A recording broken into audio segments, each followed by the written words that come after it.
বিভিন্ন খেলাধুলা, চিত্রাঙ্কন প্রতিযোগিতা সহ নানা আয়োজনে বিদেশে বাংলাদেশ মিশনগুলোতেও যথাযোগ্য মর্যাদায় বিজয় দিবস উদযাপন এবং দোয়া মাহফিল হয়েছে।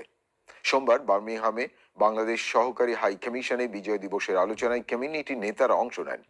যুক্তরাজ্যের বার্মিংহাম থেকে বিস্তারিত জানাচ্ছেন আব্দুল আহাদ সুমন, ক্যামেরায় ছিলেন সোরমান মিয়া।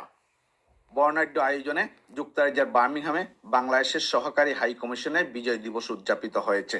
এ উপলক্ষে দাবা প্রতিযোগিতা, শিশুদের চিত্রাঙ্কন, আলোচনা সহ বিভিন্ন আয়োজন করা হয়। অনুষ্ঠানে অংশ নেয় বিভিন্ন শ্রেণী পেশার মানুষ।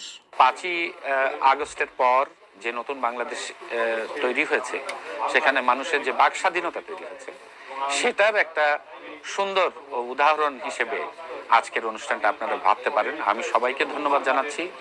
মহান স্বাধীনতা যুদ্ধে লাখো শহীদের রক্তের বিনিময়ে বাংলাদেশ এসছে, তাদের আত্মার মাগফিরাত কামনা করি এবং একই সাথে 24শে জুলাই অগাস্টে আপনার যে সমস্ত ছাত্ররা, সাধারণ মানুষ প্রাণ দিয়েছে, তাদের আত্মার রুহের মাগফিরাত কামনা।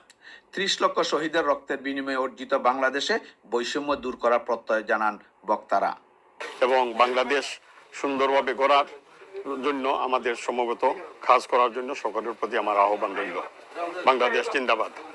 এবং আমরা আশাবাদী আগামী দিনে বাংলাদেশ একটা বৈষম্যহীন একটা রাষ্ট্র নির্মাণের দিকে এগিয়ে যাবে। আল্লাহ আমাদের সবাইকে কবুল করুন।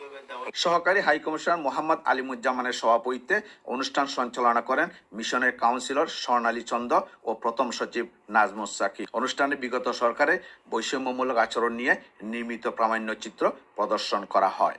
আলোচনা অনুষ্ঠান শেষে দেশ ও জাতির কল্যাণ কামনায় মোনাজাত করা হয়। যুক্তরাজ্যের বার্মিংহাম থেকে আব্দুল আহাদ সুমন,